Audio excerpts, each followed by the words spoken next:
कहीं मुझे नहीं लगा कि कहीं पर भी भेदभाव हुआ है। अब देश को बनाने के लिए जनसंख्या नियंत्रण कानून ज़रूरी है। मुसलमानों को विरोध नहीं करना चाहिए क्योंकि यहाँ पर शरिया कानून लागू ही नहीं है। जो भी पाकिस्तान जिंदाबाद बोले या पाकिस्तान का समर्थन करे कहीं पर भी, तो उसको जेल को मत भेजो। 2 लोगों को फांसी पे लटका दो, जो ये मानसिकता ही ख़त्म हो जाए। क्योंकि अब हर मुसलमान देश का खाली हिंदुस्तान जिंदाबाद कहना चाहता है, भारत माता की जय कहना चाहता है। और हिंदुस्तान में रह के अखिलेश जी की सभा में पाकिस्तान जिंदाबाद के नारे लगवाते हैं या मारे जाते हैं। मैं ये समझता हूँ कि वो खरीदे हुए लोग होते हैं कि जिस मुल्क में रहो उसके कानून का पालन करो, और जो लोग कानून का विरोध करते हैं मैं समझता हूँ कि वही मुसलमान नहीं है। नमस्कार, मैं हूं केशव मालान और हम मौजूद हैं रामपुर शहर। रामपुर शहर भले ही छुरियों के लिए जाना जाता हो, छुरी चाकू के लिए जाना जाता हो, लेकिन इसकी पहचान अगर होती है तो रजा लाइब्रेरी से होती है। कौन हितैषी है आपको जो लगता है कि मुस्लिमों का असली हितैषी और असली मददगार कौन है? देखिए, जो मुस्लिमों की शिक्षा, रोजगार और उनको रहने के लिए आसरा दे, असली मददगार वो है। और मैं समझता यह हूँ कि जो इस सरकार ने काम किया, बड़े किसी का पक्ष नहीं रखते हुए, कि अगर आवास मिले प्रधानमंत्री तो उसमें कोई देखभाल नहीं हुई। अगर हमें जो स्वास्थ्य के लिए जो योजना चली, आयुष्मान कार्ड मिले बने या अन्य योजनाएं थी, उसमें भेदभाव नहीं हुआ। कोरोना काल में राशन वितरण हुआ और कहीं पर भी ऐसा नहीं लगता है कि हमारा तुष्टीकरण हो रहा है। तो मुसलमान आज अपनी सोच बदलने पे मजबूर है, कामों को देखते हुए।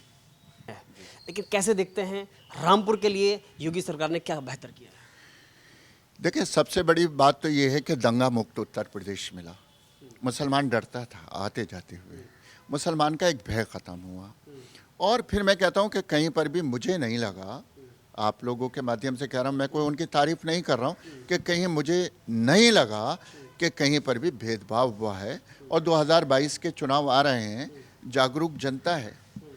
और ख़ासतौर से मैं मुसलमानों की बात कर रहा हूँ। मुसलमानों को अगर घर लिया है तो जिसने घर दिया है आप उसके साथ जाना चाहिए। जिसने आपको गैस का सिलेंडर दिया आपको उसके साथ जाना चाहिए। जिसने आपको शौचालय दिया आप उसके साथ जाना चाहिए। जिसने जो है वो अन्य योजनाओं में आपको दिया है, यही मुसलमान की पहचान होगी।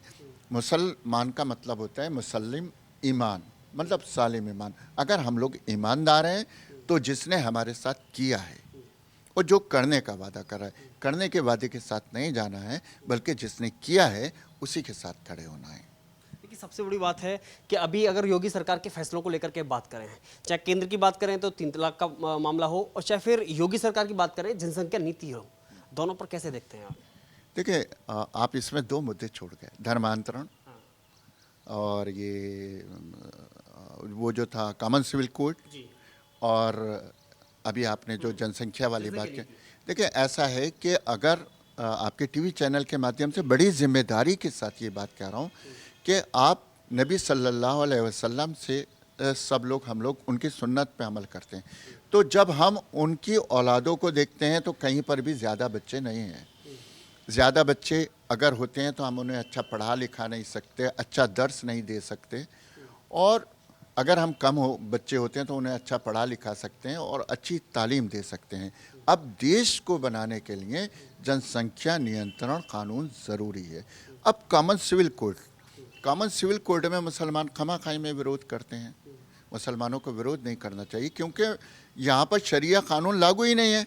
या शरिया जो कानून होता है शरीयत के अकॉर्डिंग, धर्म के एतबार से, तो वो मस्जिद में होता है, मतलब इबादत गाह में होता है, घर में होता है और समाज में होता है। अगर तलाक हो जाती है किसी को, तलाक पे जो मुद्दा है, तो क्या काजी जी उसका फैसला करते हैं कि इसके साथ जुल्म हुआ है या ज्यादती हुई है? फैसला कौन करता है? हमारा कानून करता है। तो जब कॉमन सिविल कोड होगा, यकसा कानून होगा, तो उसमें सभी को फ़ायदा मिलेगा, ना कि उसमें ये देखा जाए कि सब ये जो है ये मुसलमानों के पक्ष में नहीं है। सिखों के, बस मुसलमान जो है वो अज्ञानता छोड़ के और बहस ख़त्म कर दे तो मैं समझता हूँ कि भारत का बहुत अच्छा निर्माण होगा। क्योंकि देखें, अब मुसलमानों को, आपके चैनल के माध्यम से, मुसलमानों को धर्म को बढ़ाने की ज़रूरत नहीं है, इस्लाम को फैलाने की ज़रूरत नहीं है, लेकिन जो मुसलमान हैं, जो मुसलमान बन चुके हैं, उन्हीं को मुसलमान, सही मुसलमान बनाने की ज़रूरत है और अपने मुल्क में कैसे रहें, वतन परस्ती और प्यार सिखाने की ज़रूरत है। इसलिए धर्मांतरण किसी भी मुसलमान को मैं ये कहता हूँ कि अब कराने की बिल्कुल ज़रूरत नहीं है, बहुत काफ़ी है। अब मुसलमानों को ही मुसलमान बनाने की कोशिश करें। अभी जनसंख्या नीति पर जैसे कि अभी आपने कहा कि बहुत अच्छी बात है कि हम 1-2 बच्चे ही करें, और हमारी जो पहले के मुगल थे उनकी भी औलादें ज़्यादा नहीं थी, लेकिन उसके बावजूद वो कौन सी मानसिकता है कि जो कहते हैं कि ये तो अल्लाह की देन है, और उसके बाद फिर तीखे टिप्पणी करना, वो कौन सी मानसिकता है? देखें, जैसे पेड़ पौधे पैदा होते हैं और सारी सब चीज़ें होती हैं, घास हो जाती है, बड़ी बड़ी घास हो जाती है, लेकिन मैदान को साफ करने के लिए, सब कुछ करने के लिए हम उपाय करते हैं, तरीके अपनाते हैं। श्री उवैसी जी बड़बोलापन से बाज नहीं आते। उन्होंने कह दिया खा कुदरत की देन होती है। अगर कुदरत की देन होती तो फिर नबी करीम के बहुत बच्चे होते। मैं नबी से मान के चलता हूँ। सऊदी अरब ले लीजिए, सब जगह नियंत्रण है, खाली कुदरत की देन हिंदुस्तान में ही क्यों है? तो अभी जो पढ़े लिखे मुसलमान हैं, जो आप, मैं नाम नहीं लेना चाह रहा हूँ, आप सब मुसलमान जो राजनीति कर रहे हैं, जो इमाम हैं, जो बड़े बड़े ओहदों पर हैं, उनके 2 ही बच्चे हैं या 1 बच्चा है। तो इसका मतलब ये नहीं होता कि साहब हम गुनाह कर रहे हैं। इसका मतलब हमारा धर्म सिखाता है, मज़हब सिखाता है कि ऐसे जो जिस टाइम में अगर हमें कंट्रोल करना है तो ज़रूरी नहीं है कि हम भगवान न करे अबॉर्शन कराएं या उस बच्चे को गिरवाएं। दूसरे अन्य तरीके हैं जो वैज्ञानिक तरीके हैं, उन वैज्ञानिक तरीक़ों से हम जनसंख्या कंट्रोल कर सकते हैं। जनसंख्या कंट्रोल जो है वो धर्म के विरोध में नहीं है, लेकिन अच्छे भारत को, स्वस्थ भारत को बनाने के पक्ष में है। इसलिए जनसंख्या नियंत्रण कानून या जनसंख्या कानून नहीं भी हो, तब भी हम लोगों को, जो सभी लोग आपके पूरे हिंदुस्तान में देख रहे हैं, उन्हें अब जनसंख्या कंट्रोल करना ही पड़ेगी। लेकिन उसके बाद भी सपा के नेता शफीकुर रहमान ये कहते हैं कि ये तो अल्लाह का कानून के खिलाफ है, यह कानून अल्लाह के कानून के खिलाफ है, अगर कोई टकराएगा तो चूर चूर हो जाएगा। देखिए, मैं समझता हूँ कि 70 साल से ज़्यादा उम्र हो गई है, उनके लिए कोई बात मैं अपशब्द नहीं बोल सकता, लेकिन हमारे यहाँ बात हो जाती है, क्योंकि मेरा छोटा मुंह है, कि कभी कभी हम लोग सठिया जाते हैं। अल्लाह के क़ानून से खिलवाड़, अगर कोई कुरान मजीद से खिलवाड़ करता है, अगर कोई हमारी नमाज में दखल अंदाज़ी करता है, अगर कोई, तो ये अल्लाह का क़ानून है। लेकिन खाली ये कि बच्चे पैदा कर लेना और अल्लाह का क़ानून और धमकी दे देना, तो ये अफ़गानिस्तान नहीं है, ना इराक़ है, ना नाइजीरिया है, ना चेचेनिया है, कि जहाँ मरने वाला भी अल्लाह अकबर कह के मर रहा है और मारने वाला भी अल्लाह अकबर कह के मर रहा है।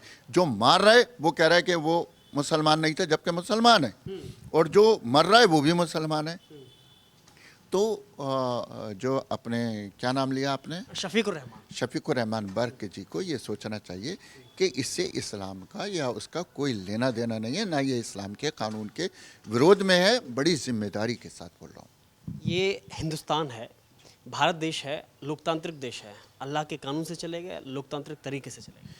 देखें, फिर मैं वो बात कहता हूँ कि भगवान अल्लाह वाहिगुरु, जो हमारे यहाँ मज़हब माने जाते हैं, हमारा धर्मनिरपेक्ष देश है, तो हम अपनी इबादत गाहों में, चाहे धार्मिक स्थलों, मंदिर में और सारी जगहों पर तो हम धार्मिक कानून लागू कर सकते हैं, लेकिन मुल्क को चलाने के लिए हमारा जो मुल्क का कानून है वो सर्वोपरि है। और ये हदीस भी है कि जिस मुल्क में रहो उसके कानून का पालन करो, और जो लोग कानून का विरोध करते हैं, मैं समझता हूँ कि वही मुसलमान नहीं है, वही मुसलमान नहीं है। लेकिन आप बताइए, एक आप मानते हैं कि योगी सरकार ने मुस्लिमों के हित में काम किया, चाहे वो राशन की बात हो, चाहे मकान की बात हो, चाहे और भी कई सारे फैसले हो, चाहे जनसंख्या नीति हो, कहीं ना कहीं, लेकिन उसके बावजूद अखिलेश यादव कहते हैं कि सरकार हम बनाएंगे, ऐसे बनाएंगे कि उसमें आगरा के अंदर जब महंगाई विरोध में वहाँ पे धरना प्रदर्शन किया जाता है, तो वहाँ पे पाकिस्तान जिंदाबाद के नारे लगाए जाते हैं। क्या आपको लगता है कि यह एक तरीका है चुनाव जीतना और 300-350 सीट लाना? देखें, पाकिस्तान तो ऐसा मुल्क है जिस पे पूरी दुनिया का मुसलमान बड़ा शर्मिंदा है। शर्मिंदा अभी जैसे 2021 में ओलंपिक हुए टोक्यो में, तो उनके यहाँ से खिलाड़ी नहीं गए, तो इसका मतलब क्या है कि वहाँ सामान्य परिस्थितियाँ नहीं हैं।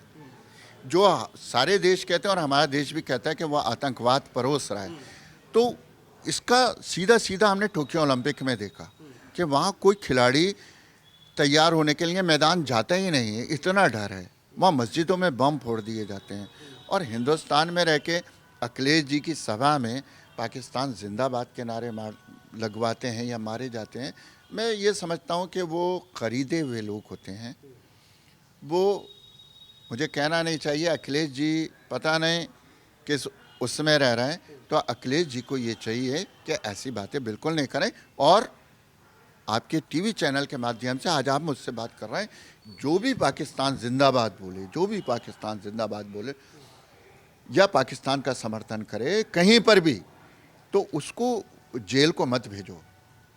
2 बार 2 लोगों को फांसी पे लटका दो, जो ये मानसिकता ही ख़त्म हो जाए। क्योंकि अब हर मुसलमान देश का खाली हिंदुस्तान जिंदाबाद कहना चाहता है, भारत माता की जय कहना चाहता है। देखिए, कुछ लोगों को भारत माता की जय, वंदे मातरम कहने में क्यों तकलीफ होती है, खासतौर पे कुछ मुसलमानों को?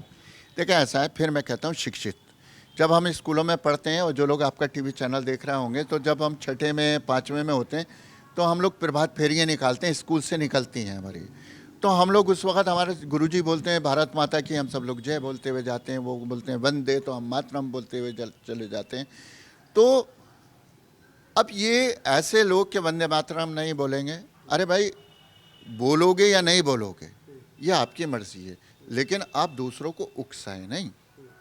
भारत माता की जय या मादर वतन जिंदाबाद एक ही चीज़ है यार। भारत माता की जय का नारा देने वाले मुसलमान थे मेहर अली, मैंने कल ही उसमें पढ़ा था, 8 अगस्त को भारत माता की जय का नारा दिया था। उस वक्त भी उनके साथ ये हुआ था। और ये जो भ्रम फैलाने वाले लोग हैं, आपके टीवी के माध्यम से बड़ी जिम्मेदारी के साथ कह रहा हूँ कि वो बिल्कुल भी मुसलमान नहीं हैं। हमारे जो बहुसंख्यक वर्ग के भाई हैं, वो उनको एक दिवालिया, दीवाना, पागल मान के माफ़ कर दिया करें। हम लोग भारत माता की जय बोलते थे, बोलते हैं, बोलते रहेंगे, और अपने देश में जब ज़रूरत पड़ेगी तो वंदे मातरम कह के अपनी देश की सुरक्षा के लिए, अपना सबसे आगे सीना करने के लिए इस देश का मुसलमान बिल्कुल तैयार है। क्या कभी आपको भी दिक्कत हुई भारत माता की जय या वंदे मातरम बोलने में? जी, मेरे लिए फतवा हुआ, जैसे मैंने कहा कि ओम बोलने पर कोई आपत्ति नहीं है, भारत माता की जय अगर ओवैसी नहीं बोलते हैं, तो मैंने कहा कि ऐसे को कोई भी सहूलतें भारत सरकार नहीं दे। अगर वो सांसद हैं, तुरंत उन्हें निष्कासित करिए। भारत में सांसद रहेंगे, भारत माता की जय नहीं बोलेंगे। ऐसी ओम, अब आपका नाम अगर ओमकार हो तो मैं ओमकारी जी बोलूँगा। वो अंजना ओम कश्यप जी हैं, तो हम टीवी पे इतनी बड़ी दाढ़ी लेके बैठ जाते हैं और कहते हैं, आपके चैनल के मैंने माध्यम से नाम ले दिया, तो उनको तो कौन सी हमें आपत्ति है? हम ओम भी बोलेंगे, हम भारत माता की जय भी बोलेंगे, हम जय श्री राम भी बोलेंगे, क्योंकि हम मुलायम सिंह यादव जिंदाबाद भी बोल देते हैं, हम मायावती जिंदाबाद भी बोल देते हैं, वैसे नाम नहीं लेना चाहिए हमें। तो हम जय श्री राम बोलेंगे। जय श्री राम हमारे हिंदुस्तान के नायक थे, जहाँ जहाँ ज़रूरत पड़ेगी वो हम सब लोग नारे देंगे, क्योंकि मुल्क की तरक्की के लिए अब मुल्क के एक नारे के साथ खड़े हो जाना है पूरे भारतीयों को। जो हमें अपना मुस्तकबिल, अपने देश का मुस्तकबिल बिल्कुल ब्राइट नज़र आ रहा है, चमकीला नज़र आ रहा है। तो सुनहरे मुस्तकबिल के लिए अब ये विवाद छोड़ना है, ये बातें छोड़ना है और भारत के साथ चलना है। अभी क्या इसके बाद भी अगर सपा के कार्यकर्ता या यह धरना देते हुए बैठ जाते हैं, यह कहते हुए बैठ जाते हैं धरना देने के लिए कि वो निर्दोष हैं, उनको रिहा किया जाए? देखिए ऐसा है कि कसाब के लिए भी कुछ लोगों ने बोल दिया था कि वो निर्दोष है, तारिक मेमन के लिए भी बोल दिया था, कोर्ट खुल गई थी। तो जो दोषी है कानून की नज़र में, इनके बैठने से कुछ नहीं होता है। मतलब आज़म खां अगर इन सब चीज़ों में मुलव्विस हैं, मतलब हमने रामपुर वालों ने एक चीज़ और बता दूं, एक धोखा खाया और सांसद बन गया, दूसरा धोखा खाया विधायक बन गए, तीसरे धोखा खाया फिर विधायक उनकी बीवी बन गई। मतलब तीनों लोगों ने लोगों को धोखा दिया। विधायक आज रामपुर महरूम है अपने विधायक से, आज रामपुर में जो तरक्की नहीं हो रही है, जो सांसद निधि सरकारें देती हैं, जो विधायक निधि देती हैं, उसका रामपुर के ऊपर बहुत बुरा असर पड़ रहा है। तो मैं समझता हूं कि अब लोग जागरूक हो चुके हैं और वो धोखेबाजों के बिल्कुल चक्कर में नहीं आने वाले हैं। क्या लगता है, क्योंकि 2022 नज़दीक है, यहाँ की जनता किसके साथ है? 2022 कौन होगा मुख्यमंत्री? देखें, मैं आप मुझसे जो कहलवाना चाह रहे हैं वो बिल्कुल भी मैं नहीं कहूँगा, क्योंकि मैं एक जिम्मेदार पद पे हूँ, जिम्मेदार ओहदा है मेरे पास। तो फिर मैं कहूँगा जो तुष्टीकरण की राजनीति नहीं करे, जो सामूहिक विकास करे और जो शिक्षा और रोज़गार की तरफ को तवज्जो दे और जो मतलब परिवारवाद में ना मुलव्विस हो, ना लिप्त हो कि मेरा चाचा, मेरा भतीजा और मेरा मामा और मेरा भाई। तो ऐसे ही लोग जो हैं वो दोबारा से, मुझे लगता है कि दोबारा से शासन करेंगे और जनता उनके साथ जाएगी। क्या आपको लगता है कि सपाको और ओवैसी जैसे लोगों को यहाँ का मुसलमान सबक सिखाएगा?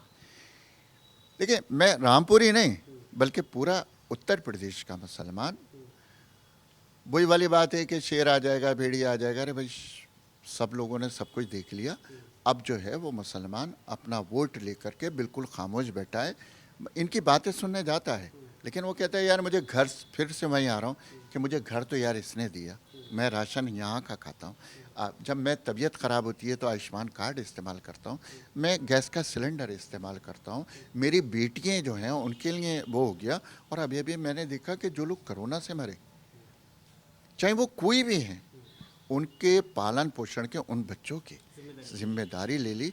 उसने कहीं राजनीति नहीं की कि साहब वो तो फलां तबके का था, फलां फिरके का था, कहीं नहीं की।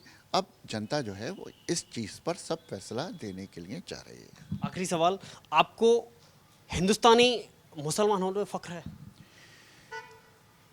अगर पाकिस्तान नहीं बल्कि जो हमारी पवित्र स्थान है मक्का मदीना, अगर उससे जंग हो तो मैं अपने भारत की तरफ से उस जंग में शहीद होना कबूल करूंगा, ना कि मुसलमानी मुल्क पे। ये मेरा फ़ख्र है, ये मेरा गर्व है। और मैं अपने भारत पर, मतलब मैं बता नहीं सकता, मेरे पास वो शब्द नहीं है कि मैं कैसे महसूस करूं गर्व कि ऊपर वाले जब भी मेरी पीढ़ियाँ चलें, दर पीढ़ी चले, और अगर हमारे यहाँ पुनर्जन्म नहीं होता, अगर मुझे किसी रूप में भी भेजे तो मेरे देश भारत में भेजना। सच्चा मुसलमान मतलब क्या? सच्चा मुसलमान मतलब जो अपने मुल्क के प्रति वफादार और ईमानदार रहे, वो सच्चा मुसलमान।